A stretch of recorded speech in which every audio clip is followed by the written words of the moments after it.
Moi, La couche cachée sous le spandex à l'été 2000, un film de super-héros modeste sans vedette et un budget de 75 millions de dollars est sorti en salle et a discrètement réécrit les règles du cinéma moderne. Les X-Men n'ont pas seulement lancé une franchise, ils ont ressuscité tout un genre pensé mort après les excès kitsch de la fin des années 90.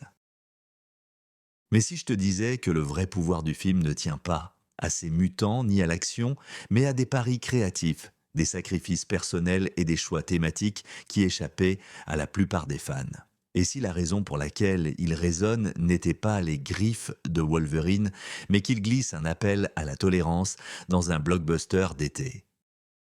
Levons le rideau sur une production qui a défié le scepticisme des studios, refaçonné la narration des super-héros et dissimulé son message le plus audacieux.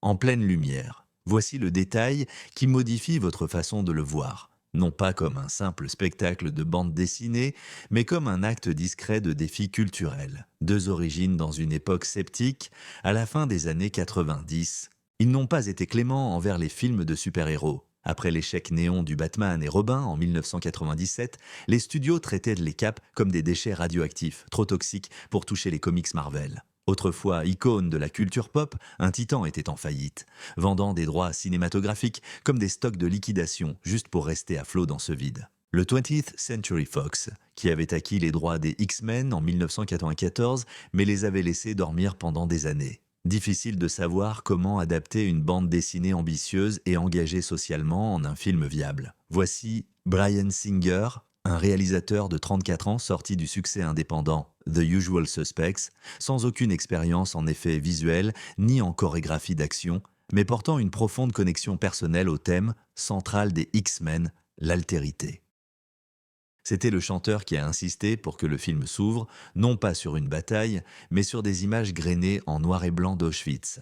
Un choix saisissant et audacieux qui montrait dès lors que ce n'était pas une adaptation de comics typique. Il voyait les X-Men non pas comme des justiciers flamboyants, mais comme des métaphores pour des communautés marginalisées, des personnes LGBTQ+, des immigrants, des minorités religieuses.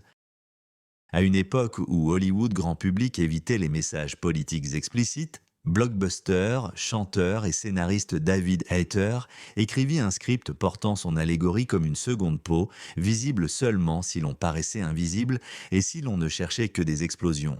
Le studio était nerveux mais désespéré. On donna le feu vert à une bobine de test qui plut au public, surtout les adolescents qui se voyaient dans l'isolement d'un hors-la-loi ou dans le pouvoir réprimé d'un cyclope. Fox a donné le feu vert, mais la vraie bataille ne faisait que commencer. Troisièmement, le paradoxe du rôle. Hugh Jackman n'était pas le premier choix pour jouer Wolverine. En fait, il n'était même pas sur la liste courte. Doug Gray-Scott, un acteur écossais connu pour Mission. Impossible. Assad avait été choisi, mais un conflit d'agenda est survenu. Le film, porté par Tom Cruise, a laissé le rôle vacant à quelques semaines du tournage. Jackman, acteur de théâtre australien sans renommée internationale, a été amené en urgence comme remplaçant de dernière minute. Sa taille était plus grande que celle du berserker comique, trapu, moins grisonnant et selon ses aveux, terrifié. Je pensais être licencié avant le déjeuner. Le deuxième jour, il a avoué plus tard. Pourtant, cette même insécurité est devenue l'arme secrète de Wolverine. Jackman a canalisé son anxiété dans une prestation mêlant intensité féroce et vulnérabilité inattendue. Regarde ses yeux dans la scène où il dit à Rogue que tu n'es pas seul. Il y a un tremblement sous la bravade. Un homme qui a passé sa vie à courir choisit enfin de rester. Entre-temps, Patrick Stewart, déjà emblématique en tant que Capitaine Picard, a affronté un paradoxe d'un autre genre, incarnant le professeur X. Il apportait une gravité shakespearienne à ce rôle. Beaucoup pensaient que ce serait un cliché de mentor sage et âgé, mais Stewart, qui avait longtemps défendu les droits des personnes LGBT+, y compris LGBTQ+, considérait Charles Xavier comme un révolutionnaire discret. Un homme qui, par l'intelligence et l'empathie, lutte contre les préjugés dans un monde qui craint la différence. Stewart a ensuite révélé qu'il avait modelé l'autorité calme de Xavier sur des vrais leaders des droits civiques et non sur des clichés de comics. Le coup derrière l'éclat pour Jackman était des séances de musculation épuisantes et des cascades lourdes qui l'ont laissé couvert de bleu, avec la pression de porter une franchise sur des épaules non éprouvées. Pour Stewart, c'était émotionnel. Le poids qui incombe à l'effort de représenter l'espoir au sein d'une narration déjà imprégnée par la peur. Les deux hommes savaient qu'ils n'étaient pas de simples acteurs jouant des rôles, mais qu'ils incarnaient une idée. Et les idées, surtout à Hollywood, sont des choses vraiment fragiles. C'était la décision qui a tout changé. Les brouillons initiaux du script tendaient nettement davantage vers le spectaculaire. Le plan de Magneto imaginait une machine géante sur l'île de la Liberté qui transformerait les dirigeants mondiaux, une idée venue des comics mais lourde. Puis vint une réunion clé dans le bureau du chanteur, le détracteur, le chanteur et le producteur, Lauren Schuller-Donner, qui dura des heures. Finalement, le chanteur prit la décision. Réduis-le. Enjeu personnel, pas planétaire. Magneto ne viserait pas les politiciens, il viserait les enfants, surtout le sénateur Kelly. Un des magos anti-mutants serait muté de force comme avertissement et renégat, l'adolescente innocente. Découvrir ses pouvoirs serait la clé pour l'arrêter. Ce changement a fait bien plus que resserrer l'intrigue. Cela a approfondi la morale du film. Magneto n'était pas un méchant de dessin animé, c'était un survivant de l'Holocauste qui pensait que la violence préventive était la seule défense contre l'extinction. Son plan ne visait pas la domination, mais la survie. Le script final recadre le conflit comme un débat entre la foi de Xavier en la coexistence et le pragmatisme guidé par le traumatisme de Magneto, un dualisme philosophique rarement vu dans les films d'action de l'époque. Même le combat final sur l'île de la Liberté devint intime, Wolverine s'affrontant contre Sabretooth, non pour la gloire, mais pour protéger Rogue, Storm utilisant ses pouvoirs non pour détruire, mais pour tracer un chemin vers la sécurité. Ce n'était pas le bien contre le mal, c'était deux visions de la justice qui s'affrontaient, et ce choix, ce refus de simplifier, est devenu l'épine dorsale du film. Sur le plateau du tournage de X-Men, la réalité était moins glamour que ce que montraient tous les bandes annonces. La production fonctionnait selon un planning serré de 60 jours, avec un budget étiré par les effets pratiques, les costumes élaborés et le temps imprévisible de Toronto. Les intérieurs de l'ex-mansion ont été tournés dans un hôpital psychiatrique abandonné. Ses couloirs froids et institutionnels, offrant un réalisme inquiétant à l'école de Xavier, mais guère de réconfort pour le casting.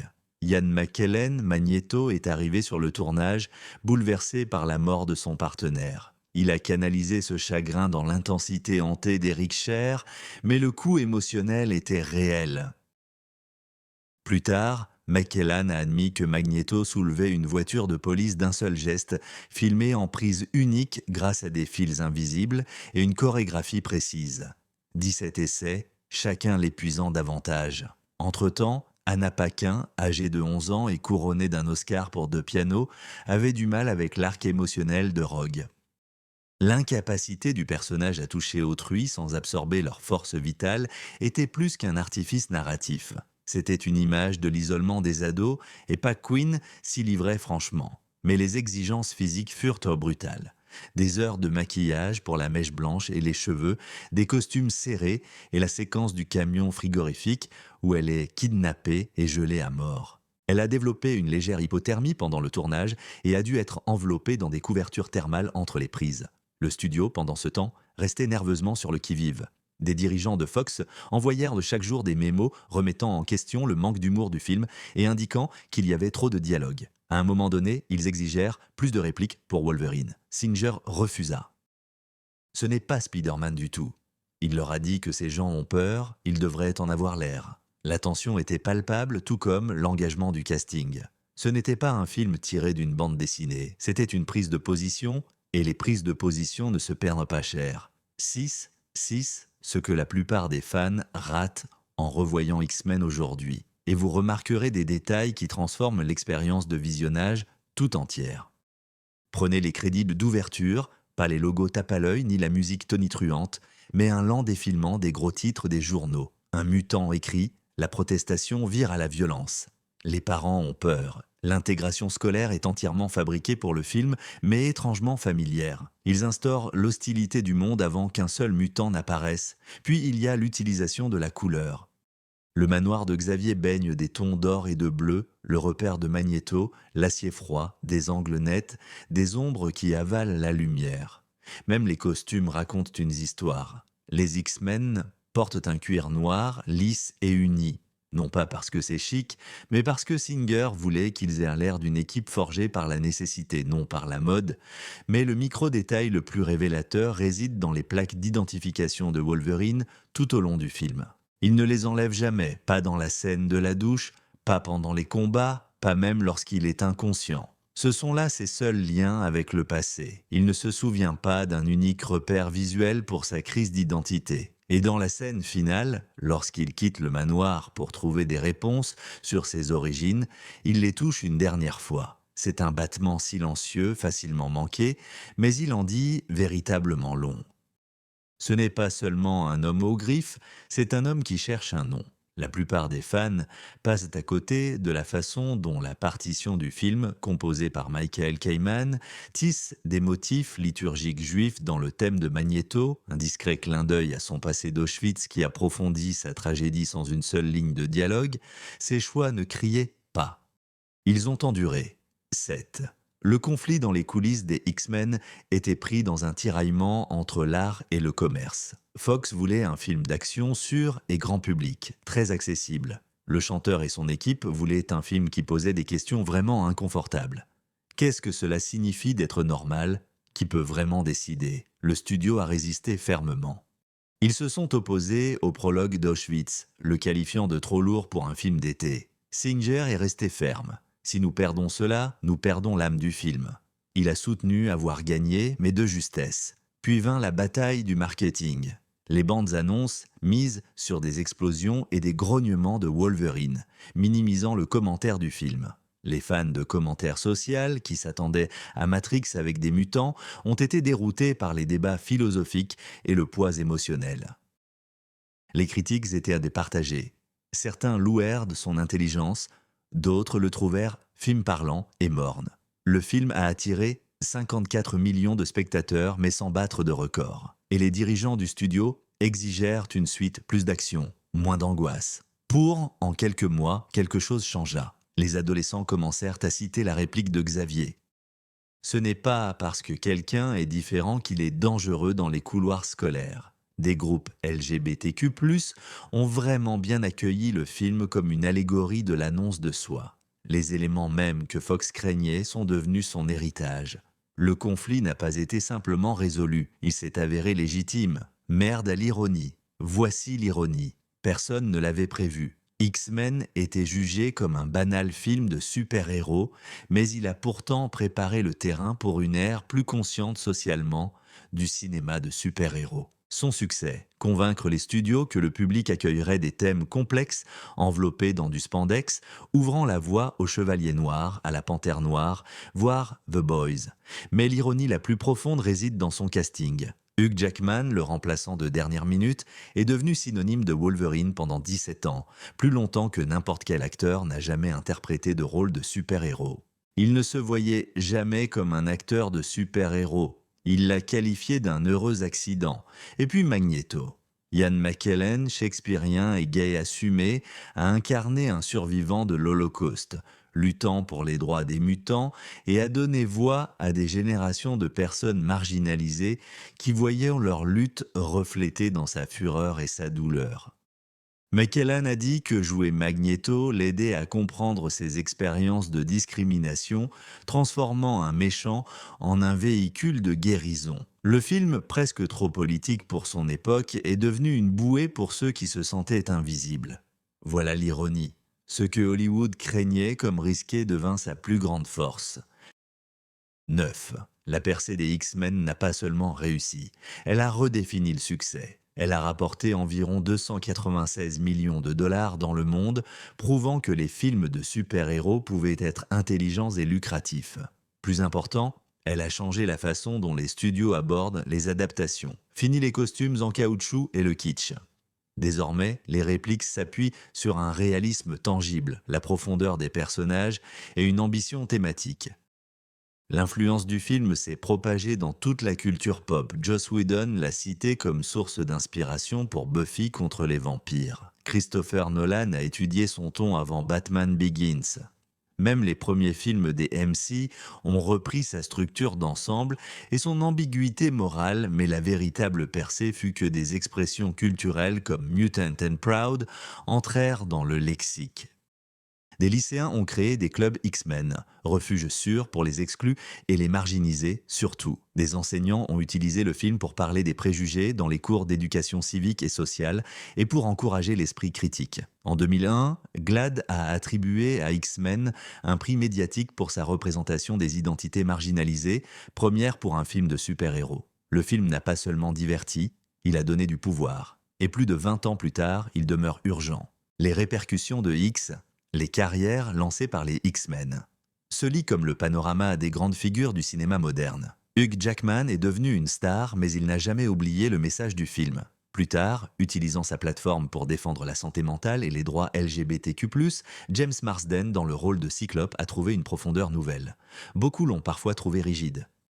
Il allait équilibrer travail grand public et indépendant avec une intégrité discrète. Halle Berry, Storm, devint la première femme noire à diriger une franchise de super-héros. Une étape qui ouvrit la voie à Wonder Woman et Captain Marvel au-delà du casting. L'ADN du film est partout. Les dynamiques des Avengers modelées sur l'éthique de la Found Family des X-Men. La déconstruction sombre et classée R de l'héroïsme, née de l'interprétation originale de Jackman. Même des séries non héroïques comme Stranger Things et The Umbrella Academy doivent une dette au mélange de frissons et de réalisme sensible des X-Men. Le public continue de citer mes X-Men avec affection, non pour être tape à l'œil, mais montrer l'unité face à la division. La répercussion n'a pas cessé en 2000. Elle se propage encore et toujours. Shax, Nin.